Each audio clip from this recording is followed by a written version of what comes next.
Welcome to the Great American Collectibles Show, heard Wednesdays at 6:30 p.m. Eastern on PSA.com and the PSA Facebook page.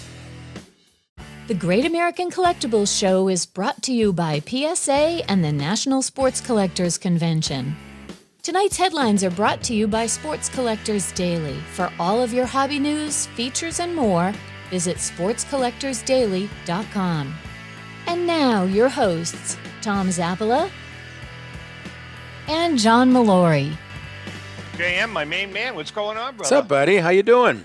Good. Petrocelli leaving today. I got a text from him. He's leaving to come back home, or? He's heading home. Yep. He's on I-95. Nice. He was leaving Sarasota, and he's on 95 heading north. And the weirdest thing, you know his dog, Louie? Yep. Well, they stopped to get gas. And he had Louie tied to the back of the car.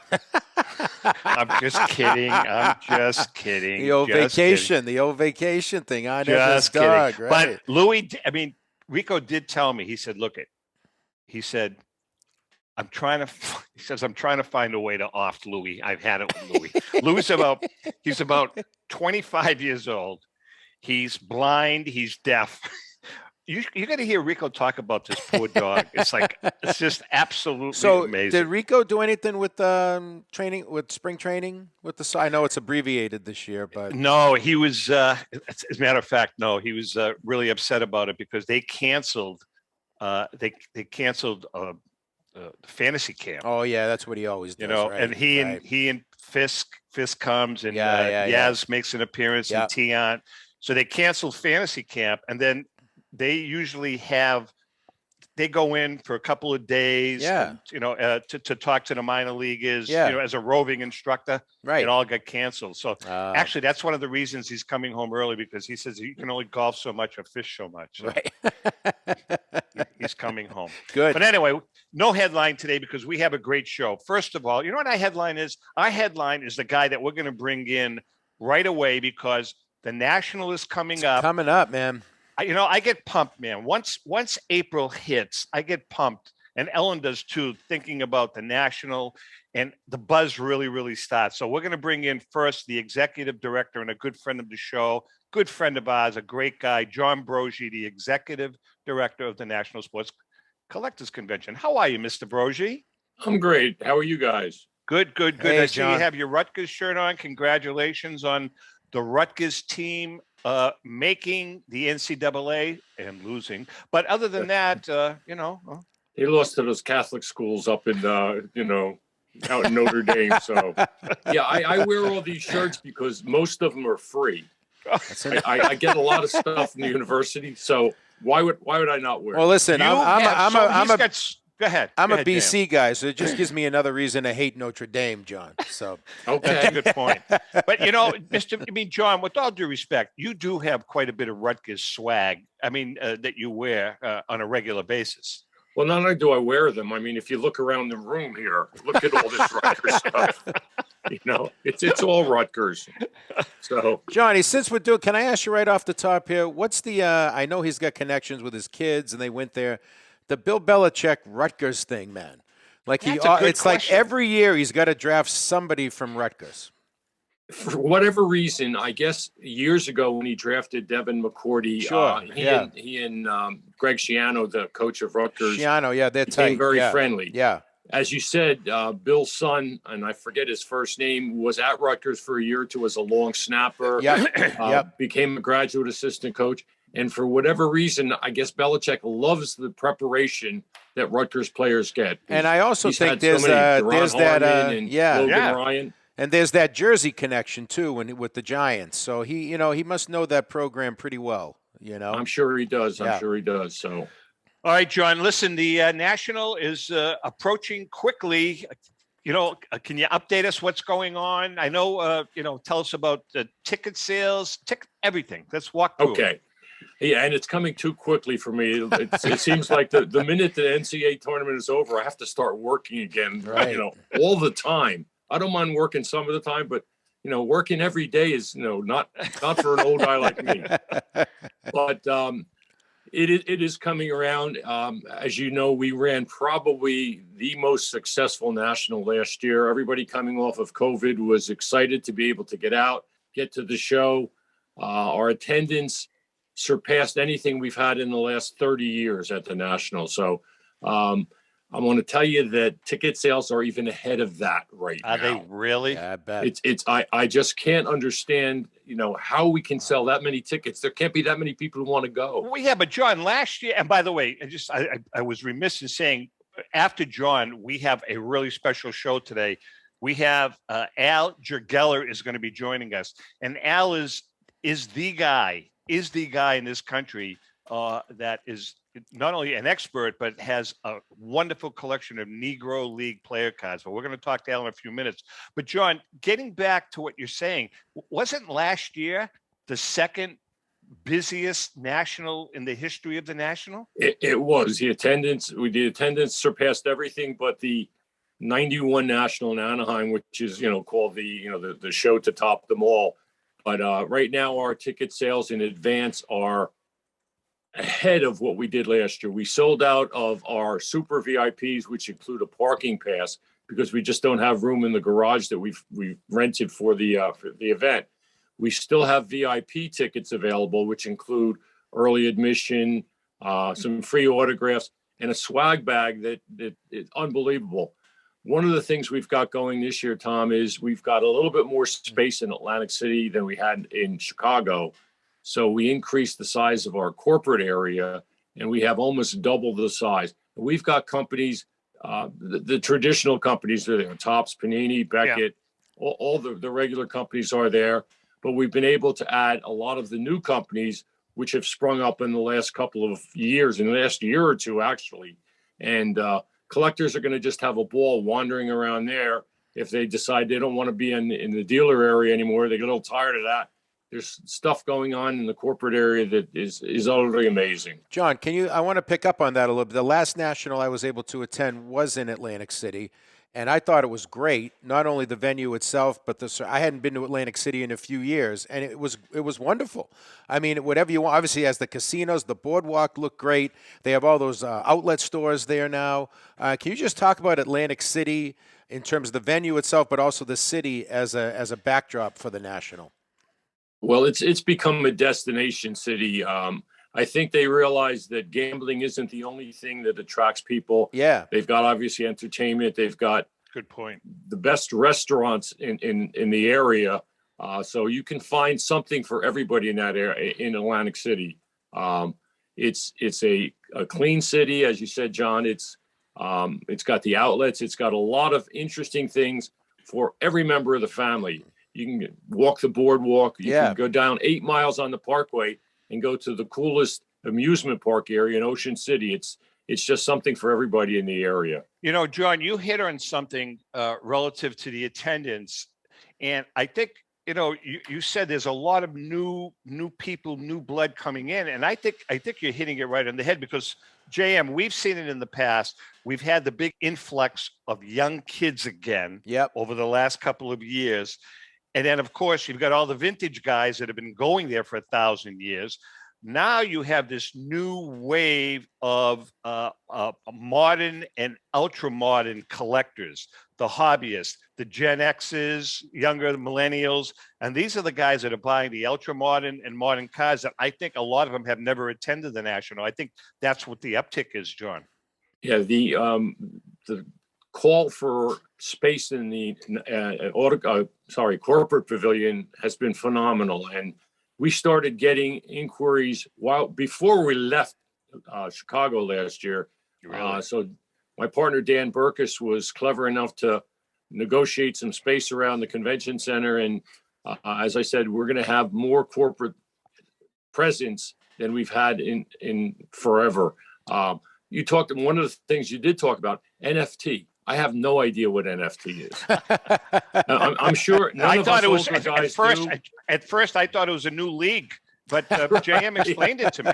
But in fact, there are several companies that are deep into this. So anybody who feels that this is their avenue to get into the collectibles industry, we will have it there for them. There's just so much that will be going on at the show. It's changing in front of our eyes, and it's all for the good. And by the way, we will, with the thanks to John and his staff, we are going to be broadcasting from the Burka stage, I believe, on Friday afternoon from 1 to 3, I believe. I think that's and JM and I will be there along with Rico and Rob Bertram always jumps in and helps us. Rob does a great job, and we're going to have a crazy cast of characters, including John, on stage with us. So we'll have a lot of fun with that. Absolutely. I am a crazy guy. You're right. All right, John, if people want to buy tickets, what do they have to do?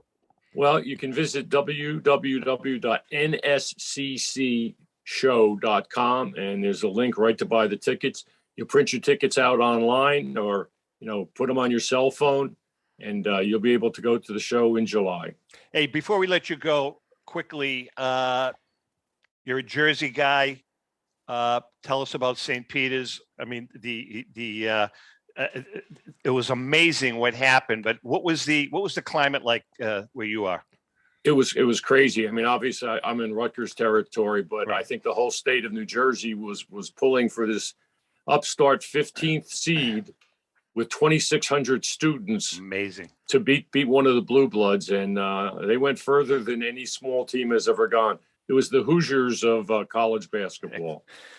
All right, John, we love you, and we'll talk to you obviously down the road. Hey, by the way, special congratulations to one of your compadres, Ray Schulte, who is going to be working a little bit with Joe Orlando and the staff at Collectibles. So congratulations to Ray.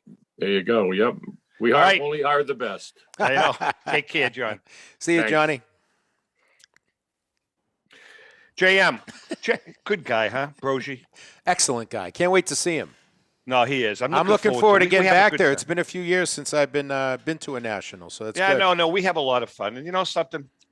I will spring.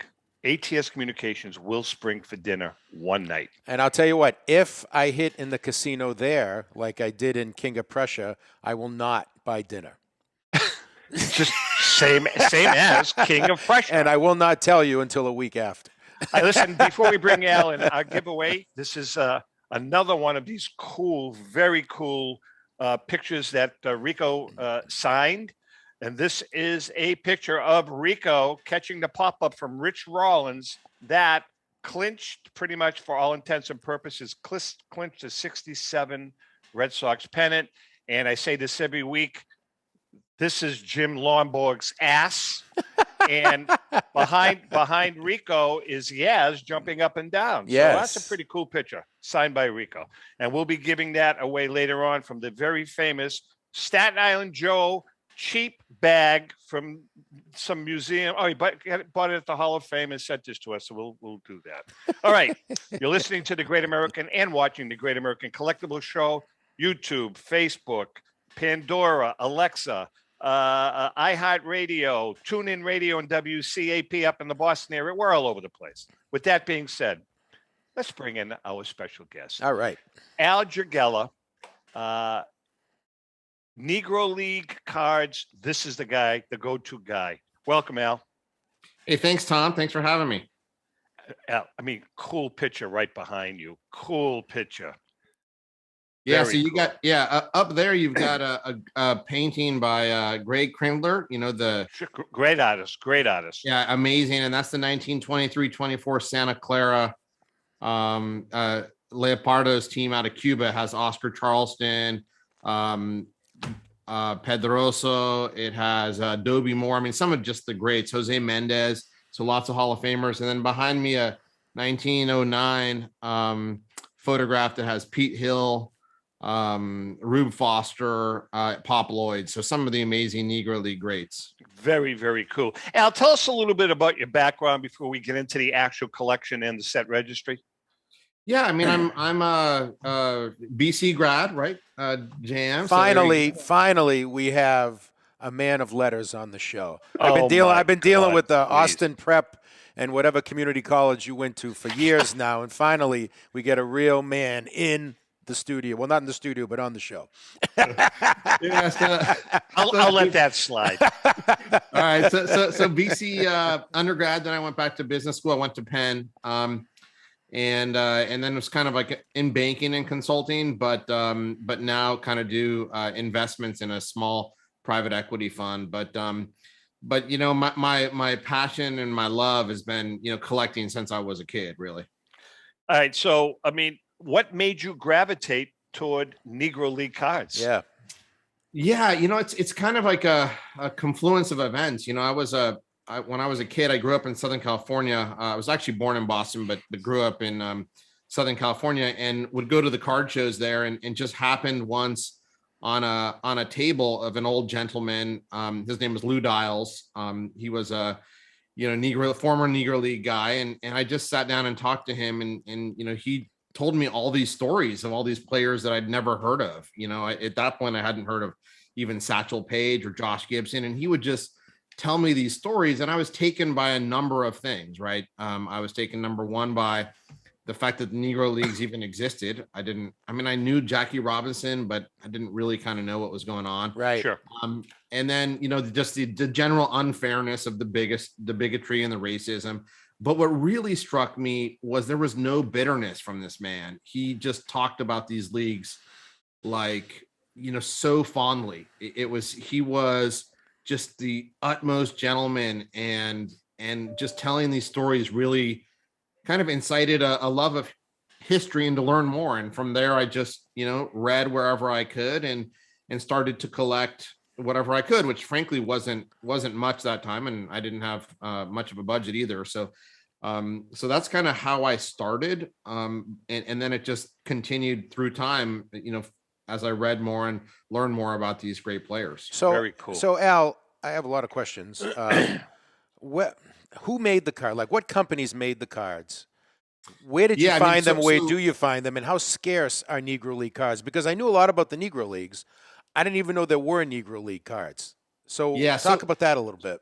Yeah, so in the 80s and 90s, like even Ted Williams had a set that highlighted some Negro League guys, and then there was some sets in the 70s and 80s that kind of tried to bring back to life some of the Negro Leagues. But it was until the 1990s that actually cards were found that were issued to these players during their playing years, right? Which makes all the difference in collectibles, right? So almost everybody wants to have a card issued in a playing year. So unfortunately, the grand total of cards issued of Negro League players playing in the Negro Leagues here in the United States is 0. Really? I mean, yeah, just let that sink in for a second. It's a travesty, right? Because these leagues were great. They drew incredibly amazing crowds. Park, right? You know, a Yankee Stadium. I mean, but the economics of the fan base didn't allow for you know, a lot of, you know, cards being issued. In fact, none. So then what you had to do is you had to look to, hey, these players that played in the Negro Leagues, they would also play in winter leagues or in just other leagues. Sometimes they'd go to Mexico or Puerto Rico, Venezuela, Cuba, Dominican Republic, and they'd play in those leagues. And then some of those local companies in those countries would issue cards. So they would typically be just like in the US, cigarette cards would be probably the most common, but also candy cards, also like the US, caramels and other things. So those were the two most common things. And it really kind of depends on the country where, you know, how they were issued, but it makes them, you know, exceedingly difficult to track down because you're talking about relatively poor countries. You know, you're talking in places like Cuba of, you know, great distress in the country itself, plus the climate. And then they're super small countries. So there weren't just that many issued. We are chatting with Al Jurgela, Negro League collector extraordinary. And by the way, a little later on in the show, we're going to bring in our good friend Scott Russell from the Collector Connection. You talked about when you and I were talking at the very beginning. You collected some reprints. My question, though, when you started just mentioning about other countries producing cards, do you have a really difficult time now, Al, finding them, or do you have all the ones that are out there? Yeah, I mean, I have, I would say pretty much all of the ones that are out there that we know of, but sometimes you find an album. So many times these cards were made be pasted into an album, and the album could be 1,000 different, cards, and it could be, actresses, movie stars, boxers, soccer players. Yeah. And then, you're going through this 1,000-page album and you're like, whoa, there's 10 baseball players who are they? And then half the time the names are butchered because they're issued in Latin America, right? So they're phonetically trying to spell these guys' names. Here's kind of a fun one. This is Pete Hill, his rookie card, Hall of Famer, the only known one. And they call him Pedro, right? Instead of Pete, right? So very cool. That's pretty common. So, but I'd say that almost all of the pre-1940s cards of Negro Leaguers have, 10 to 12 copies or less. Some like this Pete Hill is a one of one that have been graded by third-party companies like PSA. So, I think that they are like almost every Negro League card, Jam, is more scarce, back to your question, than the Honest Wagner T206 card. Very cool. We're going to take a quick break. We come back. We got a lot to chat about. Yes. Al Jurgela is in the house. We're talking Negro League player and player cards. Hang in there. We'll be right back. Since 1996, Brian Drent and the staff at Denver's Mile High Card Company have led the charge in the collectibles hobby. Mile High is a full-service dealer specializing in buying and selling cards and offers a competitive consignment program for all collectors. Whether it be their computerized want list service, appraisals, or auction services, Mile High has it all. If you've been searching for a company with a selection of high-grade vintage 1888 to 1970 baseball cards and memorabilia that shares your passion, aim high, Mile High. Go to milehighcardco.com or call 303-840-2784 for more information. Hi, this is Dan from Memory Lane Auction and Collectibles Company. If you're looking to maximize your return on your sports cards and collectibles, look no further. We at Memory Lane Auction House offer you several options to achieve top dollar for your collectibles. Whether you're looking to auction or sell privately, we're the #1 choice with over 17 years in the hobby. Nobody will work harder to achieve your goals. Just call us today at 877-606-5263. That's 877-606-LANE. Or visit us on the web at www.memorylaneinc.com. Go with the best. Go with Memory Lane. This is Brian Drent, president of Mile High Card Company. Is your sports card and memorabilia collection properly insured? For easily replaced personal property, homeowners insurance is all most people need. But for prized possessions that you may have spent a lifetime collecting, it doesn't go nearly far enough. Collectibles Insurance Services has been insuring for over 50 years. They offer a full range of protection and a $0 deductible at an affordable rate with no appraisals required. I know because they insure my collection. If you have a minute, go to collectinsure.com and learn more about insuring your personal card or memorabilia collection. How would you like to own the bat that was used by your favorite player when he hit that towering home run or game-winning base hit? Now look no further than JT Sports, specializing in the sale and authentication of professional game-used bats. As the official authenticators of professional model game-used bats for PSA DNA, JT Sports will guarantee the authenticity of any bat purchased from them. JT Sports also buys and sells game-worn uniforms, gloves, and baseball equipment. The unique quality of the collectible is what JT Sports is all about. Give them a call at 609-487-8003 or check them out at GameUseBats.com. Sorry, JM. My head looked tilted a little bit, so I was trying to adjust my camera. I was like, it looks like I had a stiff neck. You know why your head looks tilted? Because you just tilted it. Is it tilted now? No, I'm nice and straight. This is a riveting section of the program, isn't it? All right, let's bring back Al. You had a question for Al? Yeah, you know what? You just deal with your tilted head. I'll talk to Al. We're talking with Al Jurgela from the Negro League Registry. Now, Al, I think it's one of the great travesties in the history of sports, and I don't think it's talked about enough, that the quote-unquote gentleman's agreement that kept these players out of Major League Baseball until 1947. And one of the things you mentioned is, you mentioned just in passing, the crowds that were at the games. And this was also brought up in Ken Burns' baseball documentary, that in the Negro Leagues, they did the marketing, they did the managing, they did the general managing. There were fans in the stand. Like, they were running businesses. It wasn't just that they were great ball players. And I think about people who talk about steroid cheating and how statistics are skewed. And I always made the argument, well, every statistic in baseball before 1947 is skewed because they didn't let these great baseball players play. So my question to you is, and maybe it's a tough question to answer, do you think Major League Baseball as an organization and as a corporation over the years has done enough to showcase these Negro League players, to look back on their history, and in any way, shape, or form make up for the fact that this organization, although not these modern people, banned these players for so long? Hold on one second. JM, I'm assuming that you're talking about Negro League players that never made it to the majors. Yes, of course. Okay. Or even guys like Satchel Paige, who made it, but I mean, guy. he was 90. You know what I mean? Whatever point. the birth certificate said.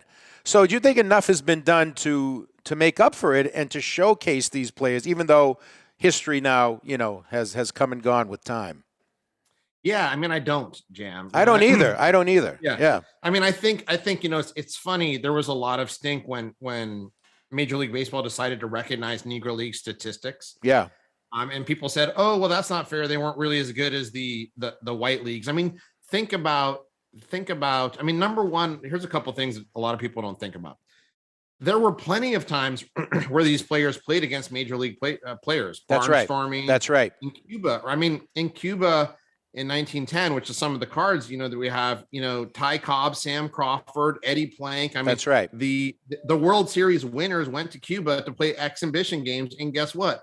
They lost a number of them, right, against a largely African American players. So the premise that that Negro League, players weren't good, no, they were amazing. And think about, here's another fact, there's an overrepresentation of Negro African American talent in all of our professional leagues. And back in pre-1947, the NBA and the NFL basically were non-factors. So if you were a great athlete, you played in the Negro leagues as your main, well, look at Jackie Robinson's a great example. I mean, he was a fantastic football player, but he chose to pursue baseball, even though at the time he couldn't play in the majors. Of the Negro League, you create Willie Mays, Hank Aaron, Roy Campanella, Jackie Robinson, and still most teams, even if they allowed players on the teams, which the Red Sox were the last ones to integrate in 1959. There were still quotas. There was only a couple players per team, right? So, these guys, just a quick comment, Zap, before you go. When you talk about, the thought and the mistaken thought that they weren't good enough. Well, for Ted Williams, who didn't like anybody, by the way, in his Hall of Fame speech, I believe it was, Zap, correct me if I'm wrong, he did. Yes, it's great for me to be here, but I'm going to feel better when Negro League players are recognized by the Hall of Fame. And that was in whenever it was, 1960, whatever.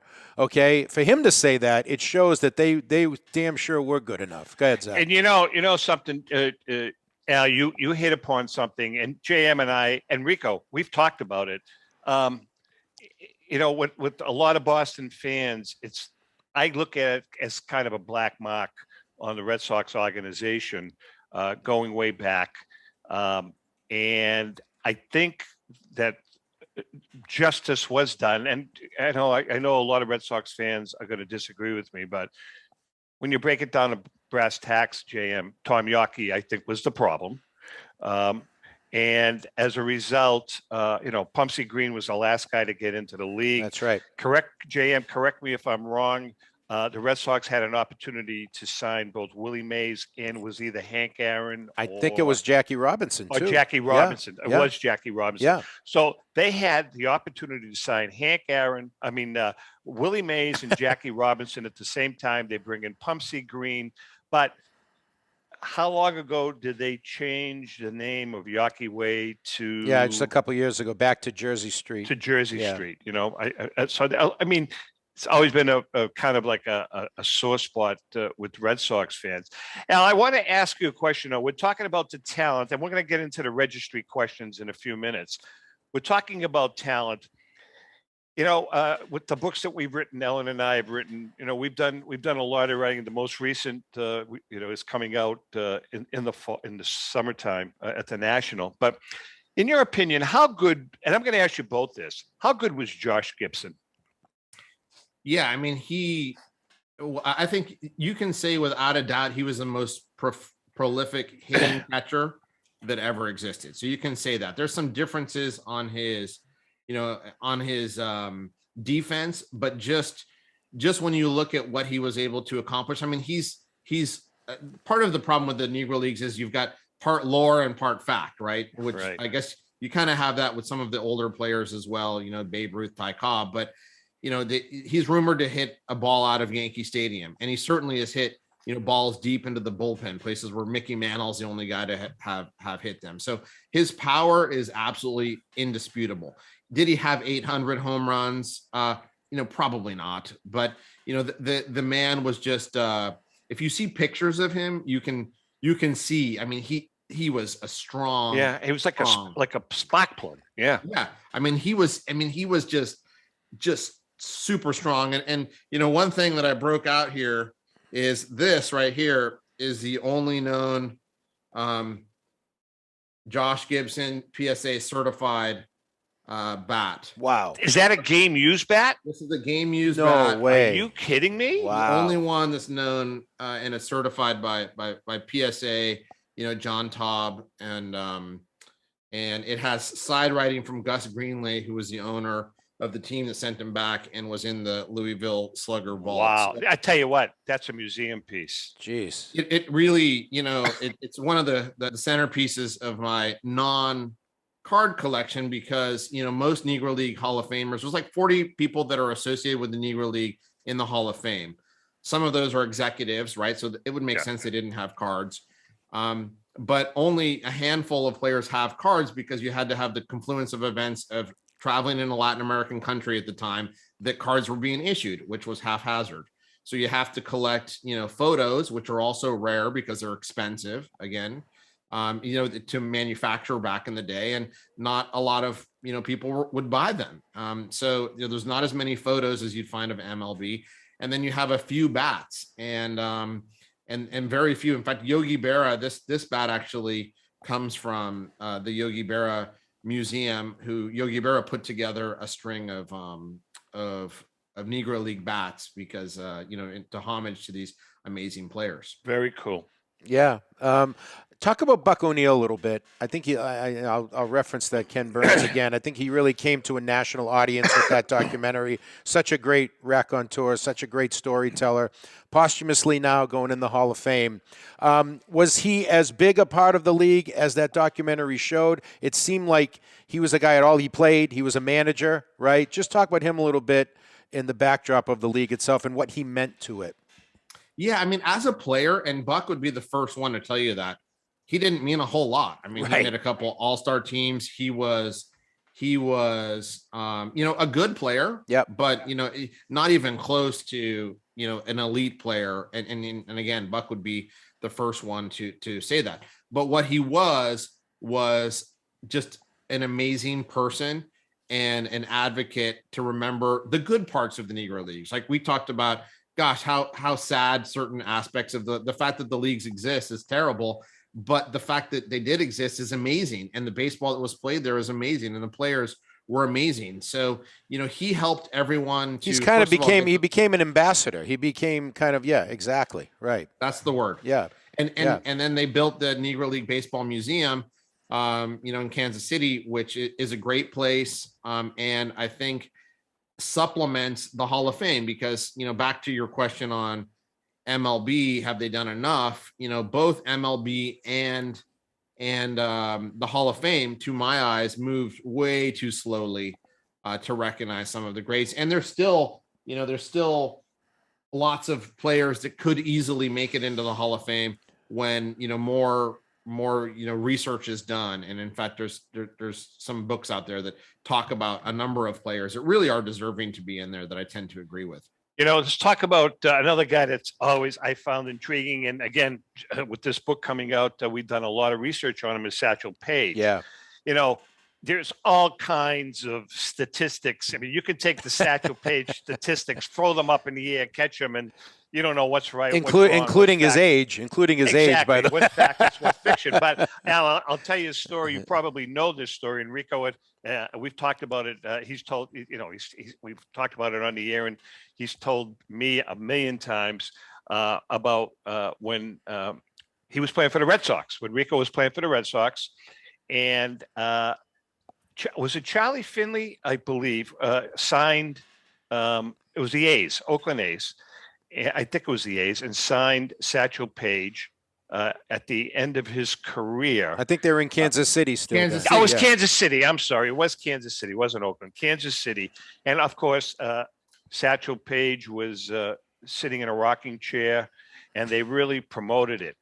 But the thing that Rico told me was that, from the Red Sox perspective in the dugout, they were like embarrassed. They were embarrassed. This, this is a joke. We're not going to play. This guy's 60 years old or whatever the hell he was. And he pitched 1 inning, or did he pitch 2 innings? I don't remember. But Rico said they were shocked. They were shocked at the gas that the guy was throwing. I think he struck out 2 guys. I think Yaz was the only guy that got a hit off him, as a matter of fact. Rico said that it was jaw-dropping, the gas that this guy had at 60 or 61 years old. How good was Satchel Paige? Oh, I mean, again, I didn't see these guys play, so all you can do is what you read. But guess what? Not just one person saw Satchel Paige play. Hundreds of thousands, millions of people saw him. And when you become the standard, a lot of people say, oh, well, Ray Brown was as good as Satchel Paige, or Smokey Joe Williams was, as good as Satchel Paige. When you are the standard, you're the best. Yeah. Right. And I think that when everybody's comparing, themselves to you, you are the legend for a reason. And so he was absolutely, amazing. It's so sad he got to the majors late. Unfortunately, there's also no, Negro League cards of him. There's just like this Leaf card. He's got Bauman cards, but I own that card. I love that card. Yeah, isn't it? I mean, it's one of my favorites. Yeah, short print, and it's just not.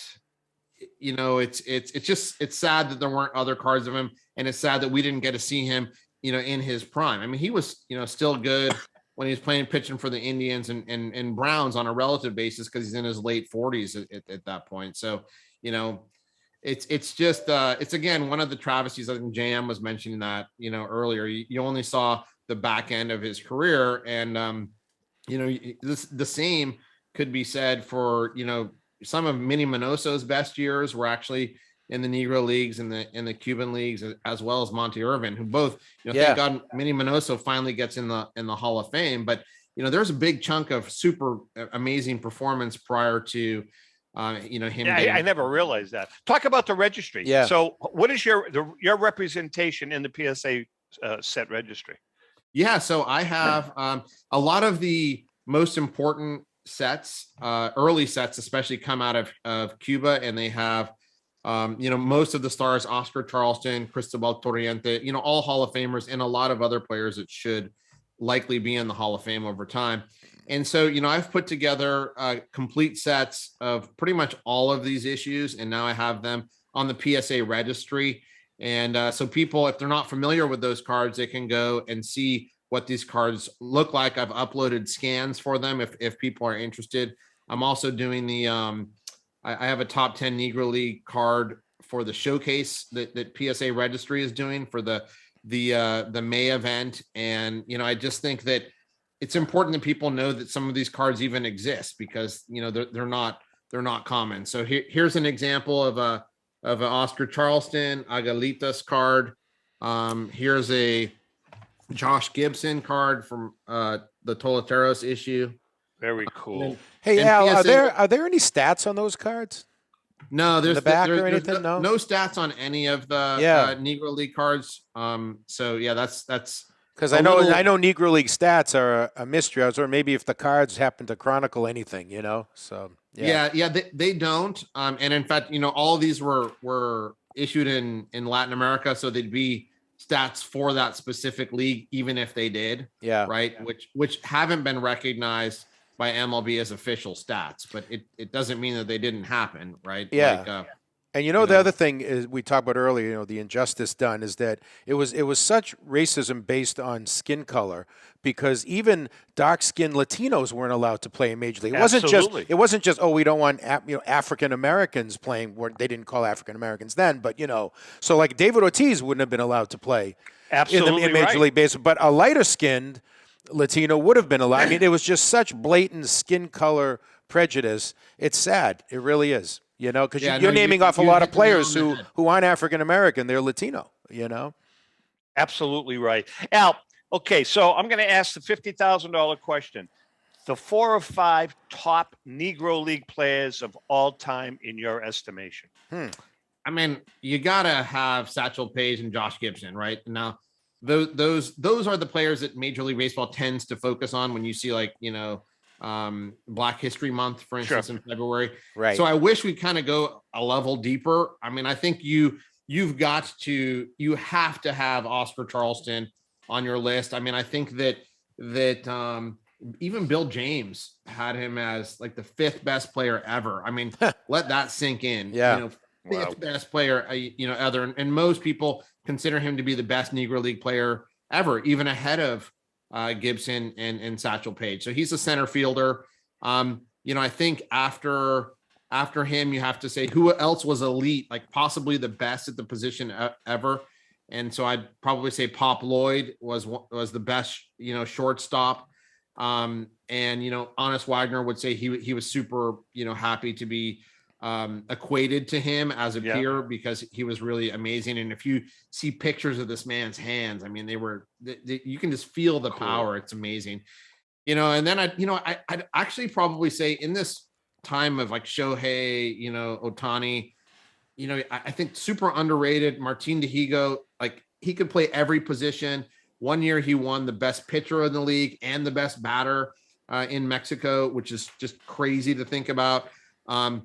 Another guy in the same ilk was Bullet Joe Rogan, who doesn't have any cards, but he also was just an all around player who pitched and was batted cleanup. So I think that those are probably 6 names, and it has a mix of the names that but also some names that maybe you don't. But I think when you start to get into the stories and see how these guys performed and see the statistics and read the newspaper articles. These guys were amazing. Yep, no doubt. I mean, again, you look at it and the travesty that they were not allowed to play. When you talk about the Negro Leagues, and I mentioned this before, they were companies. They were actual companies. They were businesses that were run. But you made a great point earlier when you said there's not a lot of bitterness. And I think that the guys who didn't make it, obviously, Josh Gibson, his life didn't end well, and who knows how much of that was about depression over what he was blocked from doing. But for the most part, they were like, you know what? It happened when it happened, and Jackie was the guy, and that opened the floodgates for Monty Irvin's a guy that they said might have been the first one. So I don't think there is a lot of bitterness. It's more like we did it. And those guys know that they laid the foundation, not only for Jackie Robinson, but for every player that came after him. Your thoughts on that, Al? Yeah, no, I agree. I mean, they see it as unfortunate, clearly, so there were many lost dreams. But it was something beautiful. The Negro Leagues were beautiful, and they did set the tone for African-American participation, very successful participation in Major League Baseball, thereafter. But, the racism didn't go away. I mean, we see Aaron, the death threats, and there's probably, it still probably exists today to certain extents. Although, I think that we've made tremendous strides in documenting, this important history as well as, improving society to be, more just. When you think about some of the things you just said relative to that, and you go back to Jackie Robinson, it was just amazing, how some of his teammates, when he got, when he signed, I mean, some of the greatest ball players of that era didn't they didn't want anything to do with them. Yeah, you're right. It's an amazing story and an amazing dynamic. But you know something, it's gotten much better. Correct me if I'm wrong, guys, both, but there are really not many black ball players in the majors today, correct? I mean, it seems as though there's very few of them. Yeah, and I don't know the percentages. We could certainly look it up. But, I mean, I think Latino players, have come in and dominated the game over the last few years. And that's why programs like RBI, rebuilding baseball in inner cities, I think they're trying to get you to see, look, baseball is not – basketball, you need a ball on a court. Track, you just need a pair of sneakers. Baseball, you still need equipment. So in some of the inner cities where, they're somewhat impoverished, it's hard to get it. And look, now everything's changed with AAU teams, and that cost money. Forget about even inner cities. Some people in the suburbs can't afford to do it. So I like that baseball's outreaching like that. But I think there's a good mix now. I'm not a sociologist, but you're right. I mean, the number of African-American players has certainly gone down over the years, Zap. So, I mean, I think Al said it earlier. There's still work to do. There's still work to do. And there's more competition, right? I mean, there's more competition, right? And you can play in the NFL, you can play in the NBA. That's a good point. And Al, it's harder to get to the major leagues, right? I mean, everyone goes from college or high school to basketball or to football, even not so much high school, but baseball. You seldom see a player go without any time in the minors right to the majors and be successful. It's harder to do. It's a harder game. It is. Hey, Al, before we let you go, a couple of things. As you know, we taped the show. The show will be on Wednesday, which is tomorrow. We're now taping the show on Tuesdays, by the way, for our viewers and listeners. That's a little behind the curtain thing. Tomorrow night, if you can join us, while the show is airing, because we, communicate with all the people watching. So they may have some questions that you can answer on Facebook Live tomorrow night on the PSA Facebook page. That would be awesome, just to be there and hang out with us and maybe answer some questions that we can't. If you want to go see some of this wonderful collection, you can go onto the PSA set registry page. Correct, Al? Yeah. You can see at the set registry, and you can either search by the set names like Biakins, Agalitas, Nacionales. Or you can check my user ID, which is just my name, Al Jurgela, just one word, not too exciting. Fantastic. Thanks so much for joining us today. Very enjoyable, very informative, and even JM learned something. Go Eagles. Go Eagles. Go Eagles. All right, listen, we're going to take a quick break. We come back. We're going to see if we can line up Scotty Russell from the Collector Connection. Hang in there, and we'll be right back. If you're a discerning collector interested in owning the most important pieces in the hobby, look no further than Leland's Auctions. The original sports auction and appraisal house, Leland's was established in 1985 by legendary Pioneer founder Joshua Leland Evans. And today, President Mike Hefner carries on the tradition. From the Tom Brady card and memorabilia collection to the famed Boston Garden Auction to high-end card auctions from every major sport, Leland's has always maintained the highest standards. Go to Lelands.com and get your bid in. That's Leland's, the hobby's leading sports auction house for 4 decades. It's often been said that championships are won on the practice field, and world records come only to those willing to work harder than everybody else. Heritage Auctions is the world's largest collectibles auctioneer because we believe that becoming the best is only an invitation to the challenge of remaining the best. This requires the skills of the hobby's top experts, capable of identifying and maximizing value for our consigners. It requires the most visited website in the industry, courting a global audience of collectors over 1.5 million strong. It requires a dedicated press department that expands our global reach far beyond the entrenched hobby marketplace. It's hard work, but a simple premise.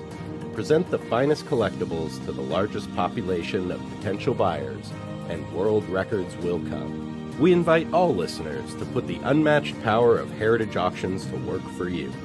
Auction evaluations are always free, and our commission-based fee structure ensures that our interests are always aligned. The highest possible price for your collectibles. There will always be new world records to chase, so let's chase them together. Visit our website at ha.com and request your no-obligation review today. Hi, this is Dan from Memory Lane Auction and Collectibles Company. If you're looking to maximize your return on your sports cards and collectibles, look no further. We at Memory Lane Auction House offer you several options to achieve top dollar for your collectibles. Whether you're looking to auction or sell privately, we're the #1 choice with over 17 years in the hobby. Nobody will work harder to achieve your goals. Just call us today at 877-606-5263. That's 877-606-LANE. Or visit us on the web at www.memorylaneinc.com. Go with the best. Go with Memory Lane. Pristine Auction is a family-owned and operated online auction specializing in autographed memorabilia, sports cards, coins, art, and collectibles. Since their founding in 2010, they've grown to 2 facilities in Phoenix, Arizona, totaling over 60,000 square feet. Jared Cavalier and an incredible staff of over 150 team members serve a very large customer base and enjoy every minute of it. By working with leading authentication companies, Pristine ensures all items are 100% authentic. In addition, third-party authenticators regularly travel to Pristine Auction to provide authentication services on site. Pristine Auction strives to operate its business in a way that's honoring to God, their families, and their customers. With a strong focus on speed, quality, and premier customer service, their mission is to be the leading online auction for every level of collector and fan. Pristine also works for Hope Sports and Identity Hoops International, traveling to Mexico to build houses for the less fortunate. Pristine Auction offers several online auction formats with thousands of auctions ending each day. For more information, go to pristineauction.com. That's Pristine Auction, the best in the business. With so many fakes out there, it's hard to figure out if the sneakers you want are real. But when you buy eligible sneakers on eBay, you can be confident they're genuine because every pair goes through a meticulous authentication process. Introducing eBay Authenticity Guarantee. First, the sneakers you've purchased are inspected by a team of professional authenticators who carefully examine the shoes, including color, pattern, logos, and materials. Then they're measured and compared to the eBay listing to make sure they match. Even the laces, accessories, and box are checked. Once your sneakers are verified, they receive an authenticity tag, and every tag is NFC enabled so you can see the detailed specs. eBay Authenticity Guarantee. No fakes, no fraud, no doubt. And eBay is the place to go for all of your memorabilia, sports or non-sports cards, autographs, and much more. Whether it's a gift for that special someone or you just want to add to your collection, eBay's huge marketplace should be your first stop. And if you sell, now's the time to flip those cards and get some extra cash. I shop on eBay all the time. That's eBay, connecting buyers and sellers globally. You know, Jam, I think it would be a very nice gesture on your part to buy me a welcome home present when I get there in a couple of weeks on eBay. Buy something for me on eBay. I'm going to get you something nice. I have a $7 gift card, and I will spend every bit of that money to get you something nice. Thank you so much. Much appreciated. And before we bring Scott on, I want to talk about our good friend Joe Drellick and the CSA Show. CSA Show is proud to present the Chantilly Show being held on April 1st to April 3rd, held at the Dulles Expo Center in Chantilly, Virginia. Just minutes from the Dulles International Airport, celebrating over 25 years at the same location. There will be over 300 dealer tables exhibiting over 100,000 square feet of space, JM. Yeah. With both vintage sports cards and memorabilia, as well as modern-day sports treasures, you won't have to look very far for that special card, bat, ball, or autograph. Major auction houses and third-party grading companies will be on site to assist you with your collecting and authentication needs. Some of the great players, you asked, JM, that are going to be there. Who are some of the great players that are going to be there? Glad you asked. Hall of Famer Chris Carter, Jim Kelly, Barry Sanders. You notice there's like a football thing That's here. A great Emmett group right Smith, there. Yeah. Along with Super Bowl champ Tony Dorsett and our own Patriots running back Damian Harris. And, of course, many, many more. For more information, go to csashows.com. And that's the the Chantilly Show, where you can find all of your sports collectors' treasures. All right, let's bring in our good friend Scott Russell from the Collector Connection. Mr. Russell, how are you? Hey. Nice shirt. Oh, thank you. You know what I like about this, Zap? So we have all What's these that? guests on, and they're in the business, and some guys have these real high-priced collectibles on the wall behind them. That's a working office right there. You know Behind something? our- Hold on. Look, he's got the boxes back there. Look, I mean, that's a working office right there for Scott. I don't believe that. That's a staged set that he's on. I wish I had the time to stage. Look at those boxes tilted. There's 9 piled up on top of each other. He's working in there. Our man is working. All right, well, Scott, I mean, it gets worse if I get out of the way. Oh my God! Don't do that. all right, Scott, you've got a great auction going on. The post-war sports collectibles and collectibles auction started on the 16th, ends on the 3rd. I'm going through it this morning. I went through some of the. You're like all over the place. You've got a little of everything. Tell us about it. Well, that's with our post-war auctions. That is what we do. This one has a bit of an unopened theme, so there's some really cool unopened items. BBCE wrapped 78 Topps football box. So you pull your Dorsett and your Stallworth rookies out of that one. An 82 Donruss golf box, which even though it's the second year, it's the much harder of the 2 Donruss golf boxes. And that's also BBCE wrapped. But we've got everything from packs like 81 football cellos with, possible Montana, Monk, and Winslow to cases. So there's again, a little bit of everything. And then there's our normal run of, there's some great 70s football and baseball sets. Yep. Singles like a 68 Topps Seaver and 9. Yeah, saw that. A little bit of everything. You have some great players in there. You mentioned Seaver. You got Peyton Manning cards, Willie Mays, Kyle Yastrzemski, Bob Feller, Roy Campanella, Yogi Berra, Gil Hodges. I mean, this really, we always say it, it's cliche. There is something for everyone there, and the price ranges vary. There is something for everyone in terms of their, their finances and their budget as well, right? Yep. I mean, we get the heavy hitters buying, the 10, 20, up to $50,000 cards in our auctions, but we always have a nice selection of, let's say $20 to $50 items. There's a $34 Eddie Casco card I'm getting for Zap. Because I know what a big Eddie Casco fan he was. Don't be knocking Eddie Casco, all right? I think that's actually the yellow letter variation, though. Yeah, right. You're really. I'm looking at. Obviously, I'm looking. That's why I'm looking here. I'm looking at the site and looking at some of the auction items. And Scott, you've always taken the position that you start all the bids at $5, correct? Our highest starting bid is 25. Okay, but no reserve, no minimum. Right. Bottom line is, as I'm looking at this, there really is a little something for everyone here. For the budget-minded guy to the high roller, there's all kinds of And we make a big deal about if you're looking to complete your set, you don't want to buy a lot of 40 cards to get the 2 you need. Yeah, right. Exactly. Right. Exactly. No, it's a very, very, very cool set. What are you seeing in the auction world at this snapshot in time, Scott? I mean, have things picked up? Are they stable? Have they gone down? I'm certainly seeing the top vintage baseball is still moving.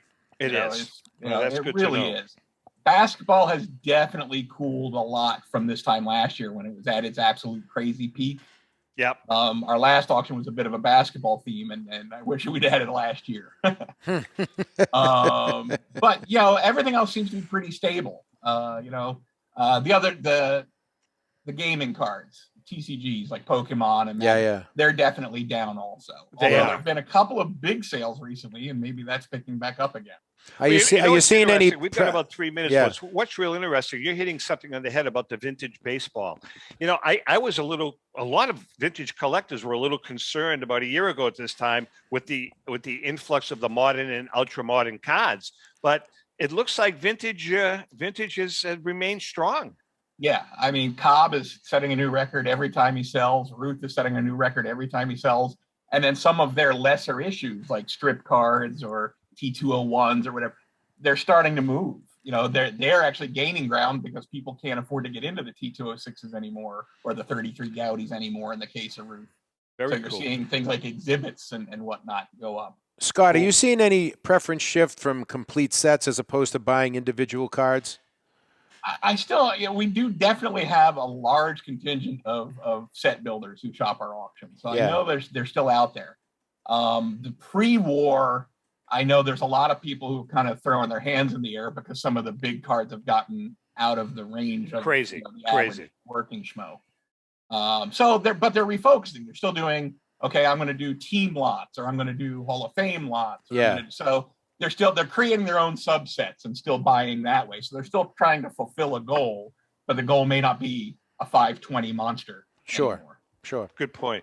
I've been using Scott, not just Scott, but I've taken my JM. You know this. I've taken my entire collection, just dwindling it down. I mean, I've had cards that I've had for years and years and years that are in boxes, and I'm just kind of distributing. We're not talking high-end cards, but decent cards. Scott has some. I gave some to Al Crisafoli. I gave some to Lee Behrens, and I'm just going to continue to do that. Scott, use you guys to get it down. Two of my favorite guys in the hobby. So good guys. Right. Hey, listen, before we let you go, here's our Rico Petrocelli signed 1967 photo. This week's winner is, out of the Staten Island Joe bag, what do we got? Dean Carlson. Dean Carlson. Dean Carlson, not related to Murray Carlson, who I went to grammar school with. Or Arthur Carlson from WKRP in Cincinnati. Good point. Dean, you know how it works. You have a week to get back to us. Email me, message us, do whatever you got to do. If I don't hear from you in 1 week, you're out. Scott, what is your website address? Real simple, www.thecollectorconnection.com. All right, listen, this is, go on to the site. Absolutely. It ends April 3rd, which is in just a couple of days. Great auction. It's a great auction. There's a little something there for everyone. Lots Scott, of bargains to be found. We love having you, and sorry for the mix-up last week. I knew you fell asleep, but that's that was my mix-up, not yours. Not a problem. With that being said, JM, have a great week. Good to be with you, buddy. Yeah, I'm going to see you in a couple of weeks. I'm actually going to be sitting with you in a couple of weeks. I cannot wait. You know what I'll do next week? Maybe next week, if you want to come in, I'll get you in with Rico, you and Petrocelli. Oh, that'd be fun. And then I'll come from here. I'd love to do that. It depends on what kind of a mood I'm in. Okay. With that being said, David, thanks. A great job as usual. Chrissy, as always, great job. To our viewers and listeners, we love you all, and happy collecting.